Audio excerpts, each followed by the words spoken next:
Tractor ಹರಿದು ಓರ್ವ ಕಾರ್ಮಿಕ ಸಾವನ್ನಪ್ಪಿದ್ದು ಮೂವರು ಗಾಯಗೊಂಡಿದ್ದಾರೆ. ಬಾಗಲಕೋಟೆ ಜಿಲ್ಲೆ ಬಾದಾಮಿ ತಾಲೂಕಿನ ವಾಲಿ ಸ್ಪಿರಿಟ್ ಕಾರ್ಖಾನೆಯಲ್ಲಿ ಈ ದುರಂತ ನಡೆದಿದೆ.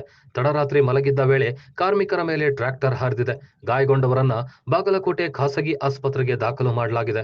ಈ ಘಟನೆಯಲ್ಲಿ ಮಲ್ಲಿಕಾರ್ಜುನ್ ಸಾವನ್ನಪ್ಪಿದ್ದು, ರಾಜೇಸಾಬ್, ಈರಯ್ಯ, ಈಶ್ವರ ಗಂಭೀರವಾಗಿ ಗಾಯಗೊಂಡಿದ್ದು ಮೂವರಿಗೂ ಚಿಕಿತ್ಸೆ ಮುಂದುವರೆದಿದೆ.